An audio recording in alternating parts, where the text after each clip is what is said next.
Shalom, selamat pagi, salam sehat untuk kita semua. Video ini menjelaskan tentang pembahasan dari buku cetak Bu Pena 5C, tema 6, subtema 3, pembelajaran 1 sampai dengan 3. Namun sebelumnya, bagi yang belum subscribe, tekan tombol subscribe dan lonceng notifikasinya agar tidak ketinggalan video-video selanjutnya. Menyebutkan kata kunci dari teks eksplanasi pada media muatan bahasa Indonesia. Sumber informasi dapat berasal dari media cetak seperti buku, ensiklopedia, koran, majalah, dan buletin, atau media elektronik seperti buku elektronik atau e-book. Ingat, kita dapat mengingat informasi suatu teks dengan mengetahui kata kuncinya. Kata kunci adalah kata-kata yang penting dan sering muncul di dalam sebuah teks. Bu Pena 5C halaman 58 muatan bahasa Indonesia. Bacalah teks yang ada di buku cetak halaman 57 dan 58. Kemudian jawablah pertanyaan berikut. Yang pertama, apa judul teks di atas? Jawabannya adalah benda-benda konduktor. Soal nomor 2, tuliskan kata-kata kunci dari teks tersebut. Temukan artinya dengan menggunakan kamus bahasa Indonesia. Buatlah kalimat menggunakan kata kunci tersebut. Tuliskan dalam bentuk tabel sebagai berikut. Kata kunci yang pertama adalah stainless steel. Maknanya besi tahan karat. Kalimatnya, sendok dan garpu makan terbuat dari stainless steel. Kata kunci yang kedua adalah konduktor. Maknanya benda-benda yang dapat menghantarkan panas dengan baik. Kalimatnya, sendok merupakan salah satu contoh benda konduktor. Kata kunci yang ketiga adalah isolator. Maknanya benda-benda yang dapat menghantarkan panas dengan buruk. Contoh kalimatnya adalah kayu merupakan salah satu contoh benda isolator. Kata kunci yang keempat adalah konduksi. Maknanya atau artinya adalah perpindahan panas tanpa disertai perpindahan zat perantara. Contoh kalimatnya, salah satu contoh perpindahan panas secara konduksi adalah mencelupkan sendok logam ke dalam air panas. Menjelaskan benda-benda yang bersifat menghambat dan mempercepat perpindahan kalor muatan IPA. Perhatikan cara-cara menghambat dan mempercepat perpindahan kalor dalam tabel berikut. Jenis perpindahan kalor yang pertama adalah konduksi.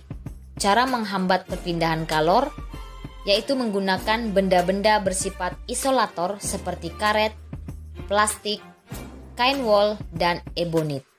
Sedangkan cara mempercepat perpindahan kalor secara konduksi adalah menggunakan benda-benda bersifat konduktor seperti aluminium dan besi. Perpindahan kalor yang kedua dan ketiga adalah konveksi dan radiasi.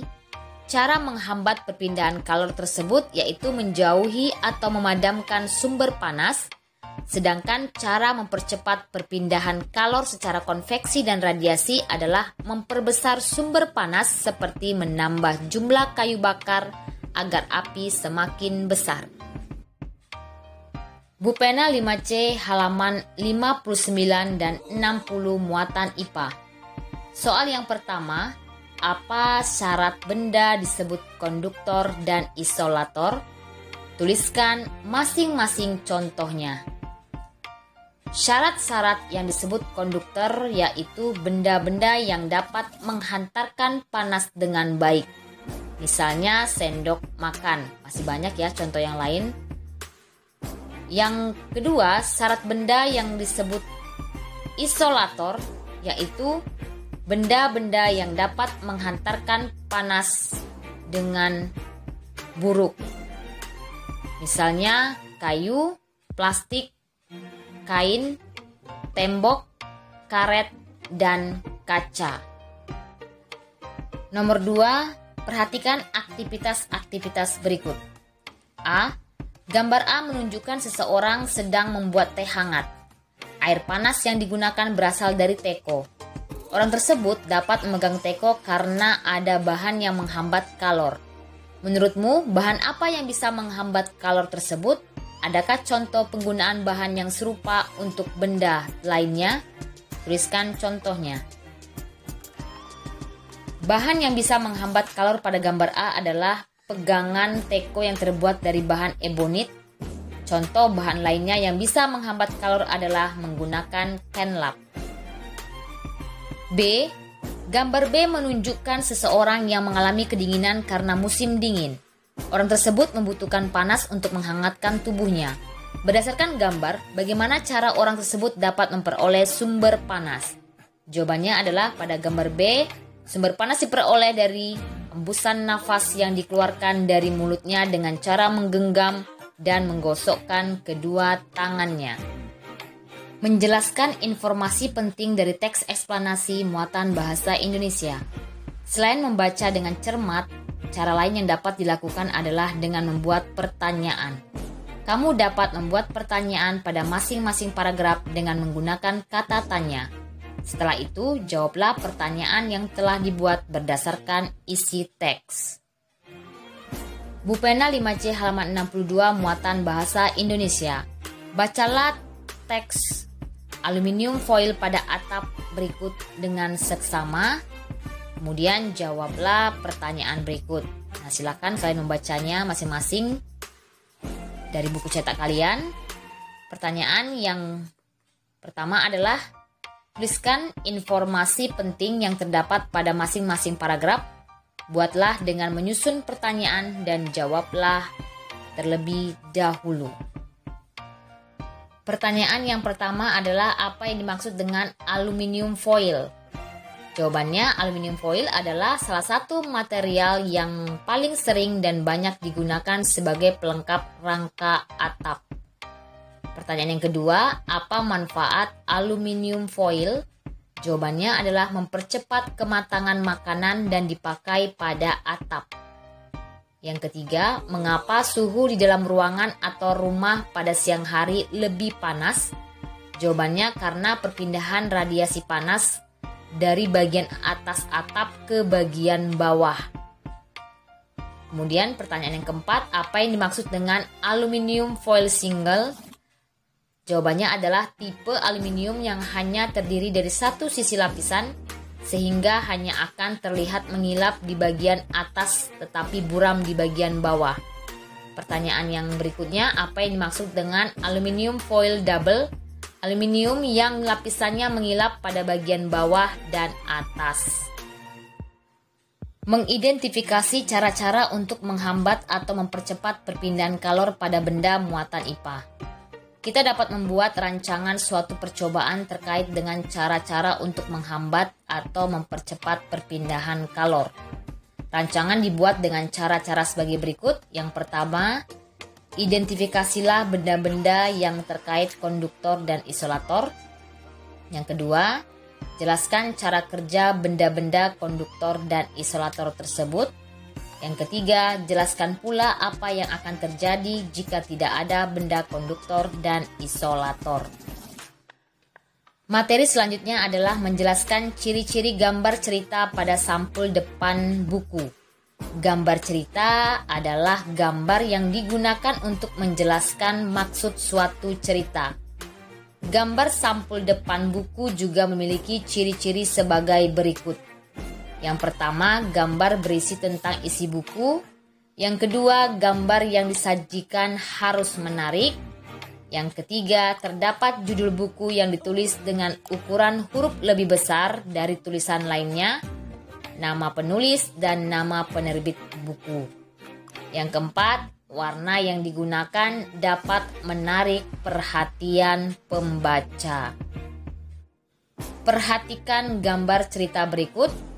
Gambar tersebut termasuk gambar cerita yang ada pada sampul depan buku. Gambar tersebut berisi ilustrasi dua orang anak sedang mendengarkan musik dari telepon genggam dan alat pemutar musik. Gambar tersebut menunjukkan kemajuan zaman dalam menggunakan alat komunikasi digital. Materi pada pembelajaran 3 kita pada hari ini adalah meringkas teks eksplanasi. Ringkasan adalah intisari dari suatu teks yang terdiri atas pokok pikiran tiap paragraf. Perhatikan langkah-langkah dalam membuat ringkasan berikut. Yang pertama, bacalah teks dengan seksama. Yang kedua, identifikasi pokok pikiran dari setiap paragraf. Yang ketiga, tuliskan pokok pikiran yang kamu temukan menggunakan bahasamu sendiri. Gunakan bahasa yang baik dan benar. Yang keempat, rangkailah kalimat-kalimat pokok pikiran tersebut menjadi sebuah paragraf yang padu dan mudah dipahami. Yang kelima, periksalah kembali kata-kata yang belum sesuai dengan kosakata baku dan ejaan yang sesuai dengan kaidah yang baik dan benar. Bacalah teks yang berjudul Gipsum dan Plafon Penahan Panas pada buku cetak Bu Pena halaman 66 dan 67. Setelah kalian membaca teks, jawablah pertanyaan-pertanyaan berikut. Yang pertama adalah tuliskan pokok pikiran pada masing-masing paragraf menggunakan bahasamu sendiri dengan baik dan benar.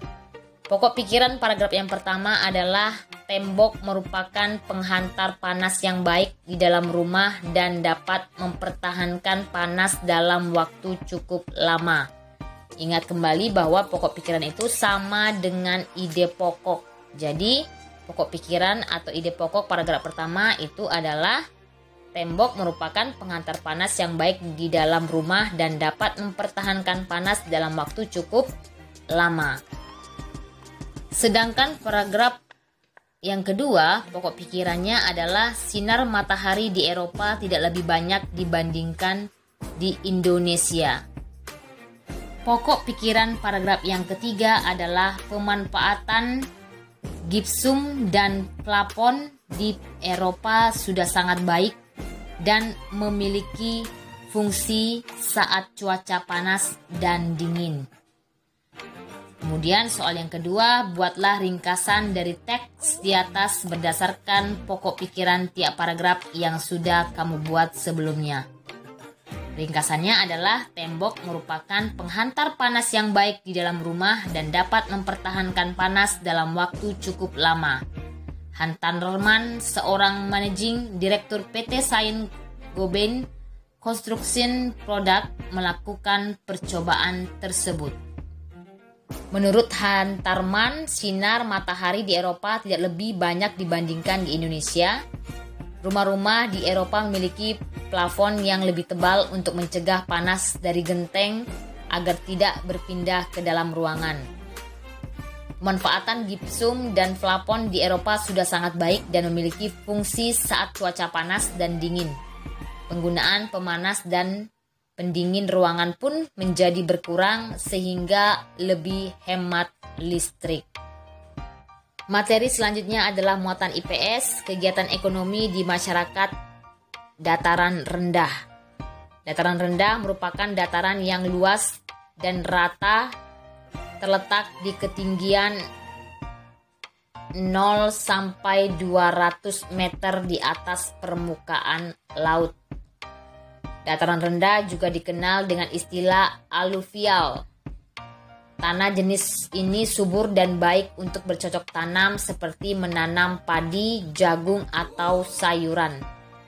Selain itu, dataran rendah memiliki area yang relatif datar sehingga kondisi ini memudahkan masyarakat dalam beraktivitas. Kemudahan tersebut membuat dataran rendah berkembang menjadi pusat kegiatan masyarakat. Salah satunya adalah kegiatan pembangunan pada bidang ekonomi seperti menanam padi dan menangkap ikan. Dataran rendah adalah daerah yang dekat pantai sehingga dimanfaatkan oleh nelayan untuk menangkap ikan. Situ ada gambar ya, nelayan sedang menangkap ikan. Kemudian ada gambar yang berikutnya adalah petani memanfaatkan lahan subur di dataran rendah untuk bercocok tanam, seperti menanam padi, jagung, atau sayuran. Bupena 5C halaman 68 muatan IPS. Perhatikan gambar berikut. A. Apa aktivitas yang dilakukan oleh masyarakat pada kedua lingkungan tersebut? Jawabannya adalah gambar A itu gambar yang menjelaskan bahwa nelayan sedang menjemur ikan di tepi laut. Kemudian gambar B, petani sedang menanam padi di sawah. Kemudian yang B, apa keuntungan yang didapat dari kedua aktivitas tersebut? Gambar A, keuntungannya adalah mengeringkan ikan dapat mengawetkan ikan secara alami agar tidak membusuk dan meningkatkan harga jual ikan. Gambar B, petani dapat memproduksi padi. Kemudian yang C, tuliskan manfaat dari kedua aktivitas tersebut terhadap masyarakat di sekitar. Jawabannya adalah terdapat perpindahan sistem ekonomi sehingga masyarakat dapat ikut menikmati hasil tangkapan nelayan dan hasil beras dari panen yang dilakukan oleh petani. Pertanyaan yang D, bagaimana pengaruh aktivitas tersebut terhadap pembangunan sosial budaya di lingkungan sekitarnya? Jawabannya adalah dataran rendah membuat kegiatan pembangunan dan ekonomi dapat terlaksana dengan mudah. Soal nomor 2, salah satu daerah yang menjadi pusat penghasil beras adalah Karawang. Jika suatu saat pertanian di Karawang mengalami gagal panen, apakah kondisi ini dapat menghambat pembangunan ekonomi Indonesia? Jawabannya adalah dapat, karena sebagian besar masyarakat Indonesia mengonsumsi beras sebagai makanan pokok. Apabila petani gagal panen, akan memengaruhi kegiatan dan pembangunan ekonomi. Materi berikutnya adalah menjelaskan akibat tidak adanya penerapan tanggung jawab di masyarakat muatan PPKN. Orang yang bertanggung jawab akan lebih mudah dipercaya dan dihormati oleh masyarakat. Akan tetapi, jika seseorang tidak menerapkan tanggung jawab di tengah masyarakat, dapat menimbulkan beberapa akibat sebagai berikut. Yang pertama, tidak dipercaya dan tidak dihormati oleh masyarakat. Kemudian yang kedua, menimbulkan kerusakan di lingkungan sekitar. Dan yang ketiga, membuat hubungan sosial dengan masyarakat menjadi tidak baik. Demikianlah pembahasan materi dan soal tema 6 subtema 3. Pembelajaran 1 sampai dengan 3 kita pada hari ini. Terima kasih, selamat belajar. Shalom.